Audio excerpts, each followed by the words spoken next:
आमच्या उल्हास माझा न्यूज चॅनलला सबस्क्राईब करा, बेल आयकॉन दाबा आणि पहा उल्हास माझाच्या बातम्या सर्वात आधी आपल्या मोबाईल स्क्रीनवर. अल्पवयीन मुलीवर लैंगिक अत्याचार हत्या प्रकरण, महेश गायकवाड यांचे गंभीर आरोप. विशाल गवळी हा भाजपचा कार्यकर्ता, त्याचा कुटुंबाचा भाजपचा प्रचार करतानाचा व्हिडिओ, त्याचे कुटुंब भाजपमध्ये सक्रिय. भाजपचे पदाधिकारी गप्प का? विशालला फाशी होणार किंवा एन्काउंटर होणार याची शाश्वती नाही, भाजप पाठीशी घालत असल्याचा संशय. विशाल गवळीला फाशी किंवा एन्काउंटर झाला नाही तर उग्र आंदोलन करणार. माझ्यावर पोलीस स्टेशनमध्ये गोळीबार झाला, अद्याप आरोपी फरार आहेत. महेश गायकवाड यांचा आरोप. हा जो आरोपी आहे त्याच्यावरती अनेक गुन्हे दाखल असताना त्याला भाजपचे माजी आमदार सोडवायचे,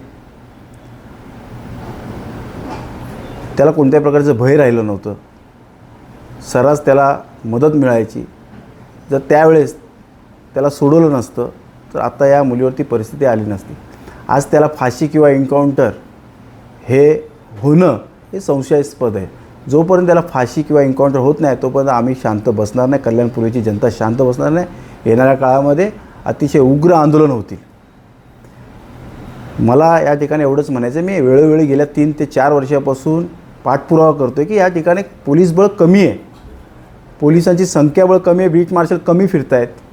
कल्याण पश्चिमेला 3 पोलीस स्टेशन, महात्मा फुले, खडकपाडा, बाजारपेठ या ठिकाणी तेवढेच मोठ्या प्रमाणात लोकसंख्या असताना देखील एकच इन्चार्ज आहे. या ठिकाणी पोलीस बळ वाढवायला पाहिजे होती.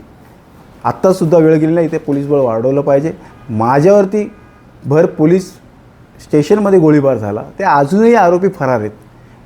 यांना कोण देतो आहे? यांना आसरा कोण देतो आहे? भाजपाने या ठिकाणी गुंडशाही वाढवण्याचं काम केलं आहे, माझा असा आरोप आहे. कशावरनं तुम्ही? आपल्याला मी पुरावे देतो आहे, ते पुरावे आपण जनतेसमोर दाखवा. जो आरोपी या गुन्ह्यामध्ये आहे तो भाजपचे त्यांचं पूर्ण कुटुंब काम करत होतं. या इलेक्शनपासून पहिल्यापासून ते भाजपाच्यामध्ये सक्रिय आहेत. तर अशा व्यक्तीला भाजपने जर मुख्यमंत्र्यांनी जर आज पाऊल उचललं नाही तर येणाऱ्या काळामध्ये आम्ही उग्र आंदोलनं करू. जोपर्यंत त्याला फाशी किंवा एन्काउंटर होत नाही तोपर्यंत कल्याणपूरची जनता शांत बसणार नाही. आंदोलनं करू. जोपर्यंत त्याला फाशी किंवा एन्काउंटर होत नाही तोपर्यंत कल्याणपूरची जनता शांत बसणार नाही. कल्याणपूरच्या अनेक लोकांना माहिती आहे की हा भाजपचा कार्यकर्ता आहे.